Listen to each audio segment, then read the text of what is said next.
नमस्कार दोस्तों, कैसे हैं आप। आज हम लोग संस्कृत के द्वितीय अध्याय पाटलिपुत्र वैभव के बारे में बात करने वाले हैं। पाटलिपुत्र वैभव अर्थात पाटलिपुत्र की इतिहास, विशेषता, समृद्धि के बारे में जानेंगे। पाटलिपुत्र का इतिहास इसके आर्थिक, राजनीतिक, उद्योग क्षेत्र में इसकी विशेषताओं को बढ़ाया हुआ है। यहाँ पर अनेक विदेशी यात्री आए, जैसे हवेनसांग, इतिसांग, फायान इत्यादि, जिन्होंने इसकी विशेषताओं को अपने अपने संस्मरण में लिखे हैं और बताए हैं। चलिए तो हम आगे देखते हैं कि इसकी विशेषताएं क्या है। पाटलिपुत्र गंगा नदी के किनारे बसा हुआ एक विचित्र शहर है। इसके बारे में दामोदर गुप्त नामक कवि अपने कूटनिमित्ताख्य में लिखते हैं कि अस्ति मही तिलकम सरस्वती कुलगिरिहम महानगरम नामना पाटलिपुत्रम परिभूत पुरंदर स्थानम। अर्थात यह नगर सरस्वती का कुल गृह, माँ सरस्वती का कुल गृह और इसकी भूमि, इसकी मिट्टी तिलक के समान है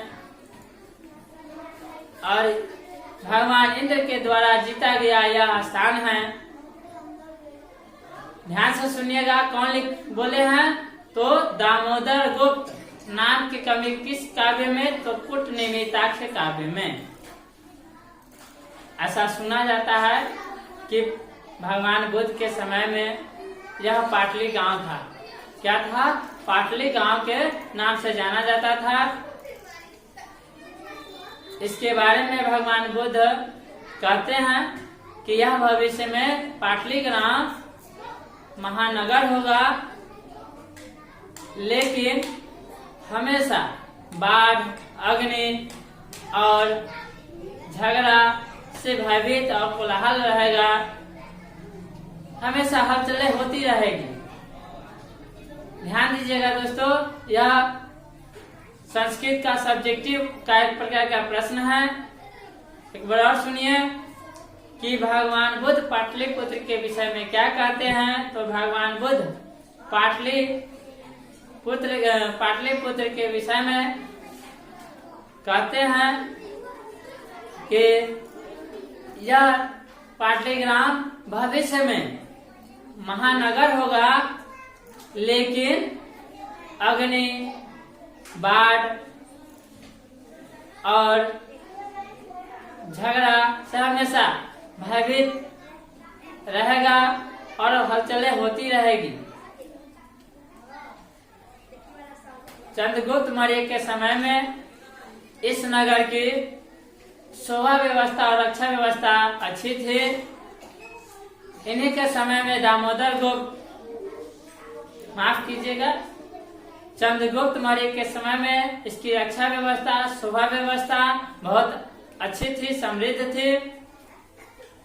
इन्हीं के समय में मेगास्थनीज, यूनान का राजदूत है, आया हुआ था और इनके बारे में, यहाँ की व्यवस्था के बारे में कहते हैं कि राजा अशोक, प्रियदर्शी अशोक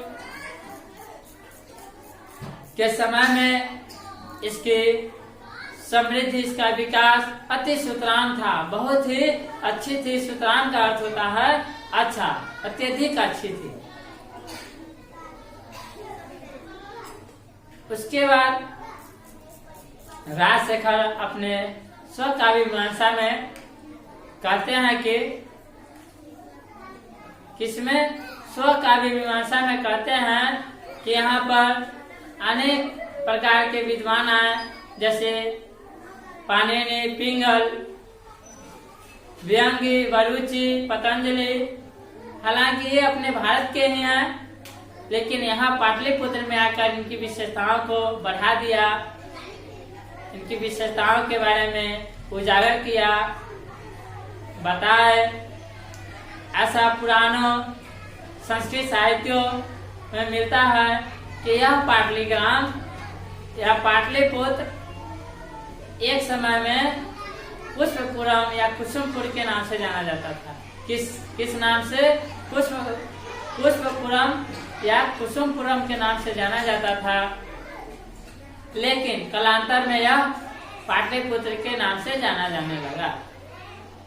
यह ध्यान दीजिएगा यहाँ पर कि पाटलिपुत्र मध्यकाल में, पाटलिपुत्र कब से जाना जाने लगा? तो मध्यकाल में। इससे पहले पाटलिग्राम के नाम से जाना जाता था और उससे पहले भी पुष्पपुरम या कुसुमपुरम के नाम से जाना जाता था। ऐसा यह माना जाता है कि यहाँ पर फूलों की खेती अधिक होती थी, जिसके कारण इसका नाम पुष्पपुरम पड़ा है। उसके बाद दोस्तों एक बात यह भी है कि गुप्त वंश के समय में एक उत्सव होता था जो बहुत ही प्रचलित है, जिसका नाम है कौमुदी महोत्सव। कौन सा? कौमुदी महोत्सव। किसके शासनकाल में? गुप्त शासनकाल में। और यह जो था गुप्त शासनकाल में जो कौमुदी महोत्सव मनाया जाता था, यह आज दुर्गा पूजा के रूप में मनाया जाता है। इसे हम इस समय दुर्गा पूजा के रूप में देख सकते हैं। यह किस ऋतु में मनाया जाता था? तो शरद ऋतु में मनाया जाता था। ध्यान रखिएगा, किसके शासनकाल में मनाया जाता था? तो गुप्त वंश के शासनकाल में। और किस ऋतु में मनाया जाता था? तो शरद ऋतु में। क्या मनाया जाता था? तो कौमुदी महोत्सव। कौन सा? कौमुदी महोत्सव, जो कि आज दुर्गा पूजा के रूप में हम लोग जानते हैं। उसके बाद आंग्ल शासन काल में इसका पूरा समुद्धार हुआ, इसकी विकास बहुत अच्छी हुई। और मुगल काल में इसका विकास बहुत ही अच्छा था, इसका समुद्धार हुआ था। और आंग्ल काल अर्थात अंग्रेजों के समय में इसका विकास बहुत ही समृद्ध हो गया। अब आज दोस्तों हम लोग आंग्ल काल, इसका मतलब है कि 1600 से 1947 के बीच के काल के बारे में जानकारी दिया जा रहा है। तो यहाँ का विकास जो था आंग्ल काल के समय में बहुत ही समृद्ध था। और जो पटना शब्द है वह पतन शब्द से निर्गत किया गया है। किससे? पतन शब्द से लिया गया है या पतन से बना है। और इस समय यह नगर पाटलिपुत्र बिहार की राजधानी है। किसकी? तो बिहार की राजधानी है। और एक विशाल महानगर है। क्या है? एक विशाल महानगर है। और यहाँ पर अनेक दर्शनीय स्थल हैं, जैसे तारामंडल, जैविक उद्यान, गोलघर। और यहाँ पर एक पुल है जिसका नाम है गांधी सेतु पुल, जो कि एशिया का सबसे बड़ा पुल है। क्या? एशिया का सबसे बड़ा पुल है गांधी सेतु पुल। यहीं पर सिखों के 10वें गुरु गोविंद सिंह का जन्म हुआ था। और यहाँ की दर्शनीय स्थल गुरुद्वारा, जैविक उद्यान, मौर्यकालीन अवशेष, तारामंडल, उद्योग क्षेत्र आदि क्या है? बहुत ही महत्वपूर्ण है, इसकी विशेषताओं को धारण किया हुआ है। और ध्यान दीजिएगा कि यहाँ की जो नगर पालिका है, जो देवी यहाँ की रक्षा करती है, उसका आज हम लोग पूजा करते हैं पटन देवी के नाम से। किससे? पटन देवी के नाम से। तो चलिए दोस्तों, आपका यह रहा पाटलिपुत्र वैभव का संक्षिप्त परिचय। अब हम लोग चलेंगे, कुछ इसका ऑब्जेक्टिव है उसके बारे में जान लेते हैं। इसे थोड़ा ध्यान से देखिएगा और आप हो सके तो आप स्क्रीनशॉट ले लीजिएगा, क्योंकि इसी में से कुछ ना कुछ प्रश्न बिहार बोर्ड में आएगा ही, यह मेरा विश्वास है। तो चलिए दोस्तों, हम लोग इसका ऑब्जेक्टिव की तरफ देखने चलते हैं। पहला है, पाटलिपुत्र का इतिहास कितना वर्ष पुराना है? पाटलिपुत्र का इतिहास कितना वर्ष पुराना है? 2000 ईसा पूर्व, 2500 ईसा पूर्व, 25 ईसा पूर्व, 3000 ईसा पूर्व। तो यहाँ सही होगा 2500 ईसा पूर्व है। क्या है? 2500 ईसा पूर्व है। निम्नलिखित में कौन विदेशी यात्री नहीं है? मेगास्थनीज, आर्यभट्ट, हवेनसांग, इतिसांग। तो यहाँ सही होगा आर्यभट्ट। आर्यभट्ट कहाँ का है? तो भारत का ही है। कूटनिमित्ताख्य काव्य के लेखक कौन है? राजशेखर, दामोदर गुप्त, हायान, इनमें से कोई नहीं। तो यहाँ सही होगा दामोदर गुप्त। इसको याद रखिएगा क्योंकि इस समय भारत के प्रधानमंत्री श्री नरेंद्र दामोदर दास मोदी हैं, इसलिए ध्यान रखिएगा कि कूटनिमित्ताख्य, किसका? कूटनिमित्ताख्य का लेखक दामोदर गुप्त है। यूनान का राजदूत कौन था? मेगास्थनीज,